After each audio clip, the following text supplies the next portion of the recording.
plutôt que de me dire je suis pas bon, dire tiens, ce gars m'inspire, tu vois. Et en fait, c'est de transformer ces gens, plutôt que d'en faire des rivaux quelque part, tu vois, papa, patron, pasteur, etc. Te dire ok, c'est pas un rival en fait.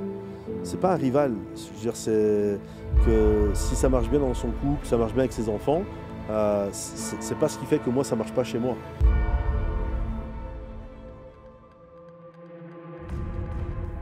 Quand on est papa, patron, surtout dans la société dans laquelle on vit, on voit toujours des gens qui font mieux que nous, qui passent plus de temps avec leurs enfants, qui ont une entreprise qui grossit.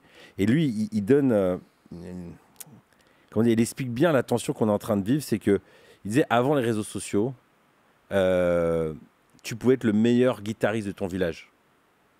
Tu pouvais être le meilleur, le plus riche de ton village. Tu vois, dernièrement, ça m'a marqué. Il y a une personne dans le village de ma femme,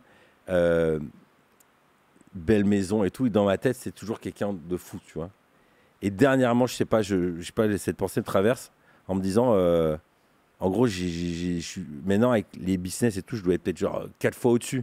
Mais dans ma tête, c'est genre le big boss, tu vois. Mais moi, je me trouve tout petit parce que je me compare à des gens. Et en fait, on est sorti du village maintenant. C'est le monde, on se compare au monde. Et en gros, pour l'ego d'un homme, c'est extrêmement compliqué. Parce qu'avant, tu pouvais être le meilleur joueur de dés, le meilleur. Tu faisais le restaurant, c'est toi le meilleur du village. Donc pour l'ego, t'avais de la place. Et là, avec Internet, c'est compliqué. Ouais. tu peux être le meilleur prédicateur de ton village. Mais ouais. Et en fait... Et là, d'un seul coup, tu allumes Internet et tu as Greg Kroschol, TD Jakes. Et dans tous les domaines. Et je me dis, enfin moi je le vois à mon échelle, et je pense pour beaucoup de parents, papas et de responsables, c'est le cas, c'est que tu te trouves toujours meilleur. Et en plus, comme maintenant, tous les sujets sont abordés, tu vois comment lui, il a un papa, même si tu ne sais pas si c'est vrai ou pas, comment... Et du coup, tu passes ton temps, en tout cas la tentation de se comparer, et de se dénigrer ou alors de se mettre des pressions de fou, elle est immense. Et je ne sais pas quoi faire de ça. Est-ce que c'est un travail sur nous-mêmes? Et je pense qu'il y a un travail sur nous-mêmes. Ou est-ce que aussi de se couper de ça d'une certaine manière, c'est revenir... les pères du désert, eux, ils sont carrément sortis parce qu'ils n'arrivaient plus à avoir une foi au milieu du monde, tu vois. Ils sont... exilé. Je sais pas comment toi tu vis ça, et qu'est-ce que tu aurais envie d'encourager ces papas qui se trouvent peut-être pas assez un bon père, pas assez présent, pas assez entrepreneur, pas assez charismatique ou quoi. Ouais, je pense qu'en fait il faut, moi je l'ai vécu ce que tu viens de dire, on peut se comparer ou on peut s'inspirer. Tu vois, David Bonhomme peut m'inspirer, ou David Bonhomme peut être un sujet de comparaison pour moi, qui fait que je ne vais pas me sentir bien.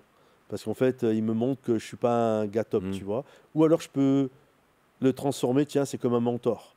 Tu vois, il m'inspire. Tiens, il crée des contenus, des podcasts, des livres, etc., etc.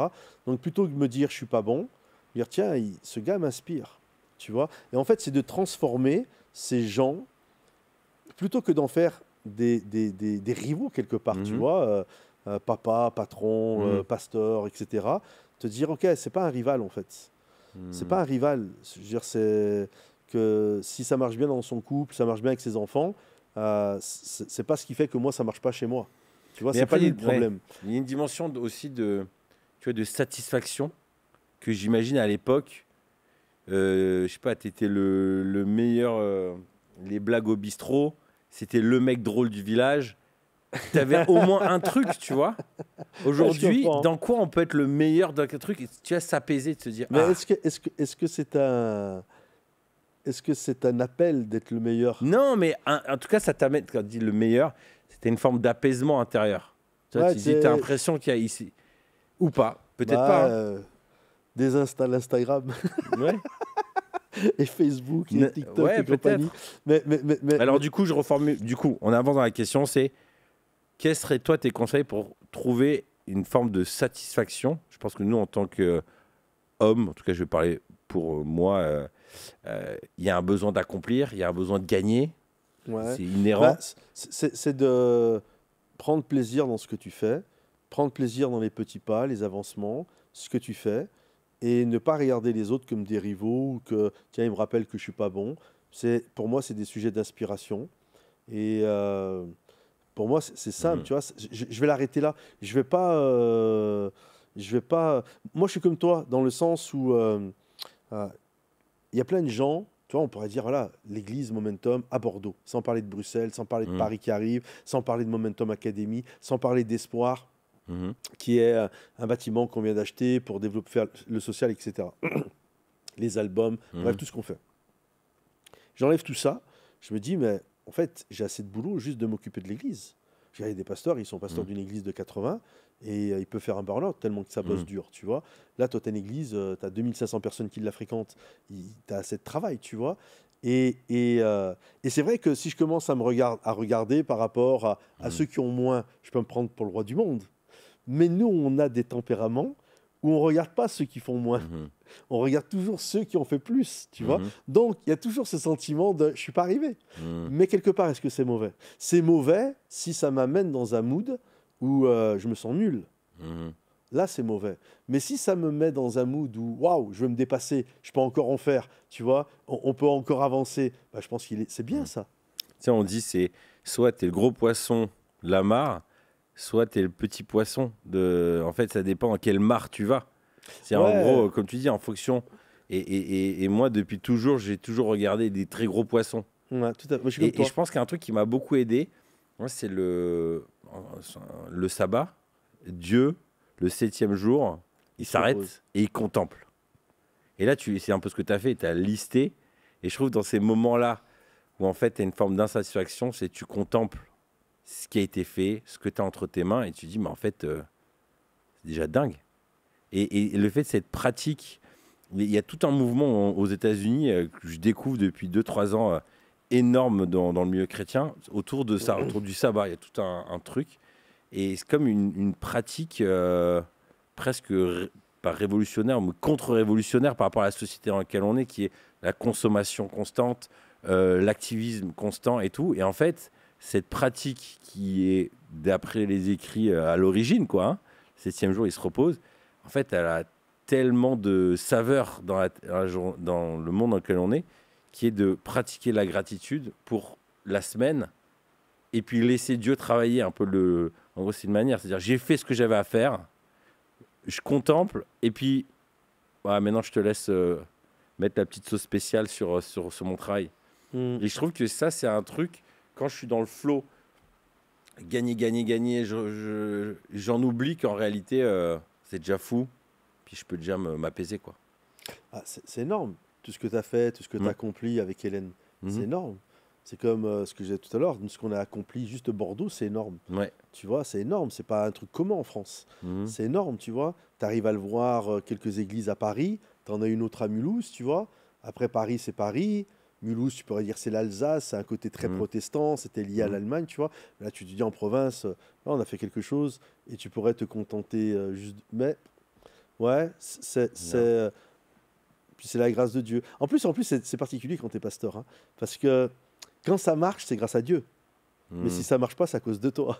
Mhm. Donc finalement, tu vois ce que je veux dire? D'ailleurs, ça, c'était une de mes questions sur toi. Est-ce que tu vois une différence entre un patron d'entreprise et un pasteur? Ce serait quoi les différences? Ah ouais, si, t'en as beaucoup quand même. Bah, déjà juste avec les gens avec qui tu travailles. Un patron travaille avec des gens. Alors, moi, la plupart des gens, alors j'ai quand même, on a à peu près 25 employés à l'église, mais on a des centaines et des centaines de bénévoles, tu vois. Et c'est des gens qui se donnent, tu vois, alors que quand tu es un patron, tu as des gens, ils sont payés pour ça. Tu vois, tu peux même être assez, tu peux user, alors il faut toujours être diplomate, être un bon Mhm. leader, mais tu vois, tu fais ça, point barre, tu vois. Nous, on est toujours dans le côté inspiration, encouragement, tu vois, mettre du sens, tu Mhm. vois, ramener les choses de pourquoi les gens le font, etc., etc. Je pense que je serais patron d'une boîte, je me casserais moins la tête, tu vois. C'est nous, on doit inspirer des bénévoles. Euh, non, non, ça, et puis c'est pas la même cause. Tu vois, il y a une cause, il y a quelque chose de beaucoup plus grand que nous dans la cause quand tu es pasteur. Donc c'est ce qui fait aussi qu'on arrive à faire en sorte d'embarquer plein de gens qui vont servir gratuitement, tu vois. Parce que si la cause c'était Patrice Martorano, je ne sais pas si j'arriverai à aller, tu vois ce que je veux dire. Mais c'est que moi-même, je suis le plus grand bénévole de l'Église, tu vois. Je dois faire peut-être, il y en a d'autres aussi que moi, mais moi je sais pas, je dois faire 15-20 heures de bénévolat semaine par l'Église, tu vois, pour l'Église. Donc on a tous quelque chose, en fait nous on fait quelque chose qui nous dépasse, tu vois. On a une cause qui est Dieu. Pour nous, il y a pas, tu peux pas avoir plus haut que Dieu. Tu vois, le concept de Dieu, c'est que Dieu est au-dessus de tout. Ouais. Ça, c'est le concept même de Dieu. Il est au-dessus de toute chose. Si cet échange a fait écho avec ton propre cheminement, je pense que tu vas apprécier l'e-book que j'ai rédigé pour les papas, patrons, pèlerins. Adieu la culpabilité des parents entrepreneurs. J'ai mis à l'écrit 17 pensées qui m'ont aidé à réduire de 30% ce sentiment de culpabilité. Tu sais, cette impression de ne pas être assez présent pour ma famille, pour mon travail. Pourquoi 30%? Tout simplement parce que ce sentiment ne disparaît jamais vraiment. Bien géré, il est un indicateur, mais non contrôlé, il fait beaucoup de dégâts. Cela fait des années que je travaille sur ce sujet, car la culpabilité est très présente en moi et c'est un sentiment qui se transmet de génération en génération. Et je ne veux pas refiler ça à mes enfants. Trop lourd à porter. La culpabilité, c'est porter l'entière responsabilité des événements. Dans l'e-book, je te partage aussi un cheminement mental pour t'aider à discerner ta part de responsabilité, au lieu de te flageller, encaisser, faire le sauveur, de plutôt responsabiliser les gens autour de toi. Il est gratuit et il te suffit de cliquer dans le lien dans la description. En le téléchargeant, tu t'inscris aussi à ma newsletter où je te partage mes nouveautés. Bisous.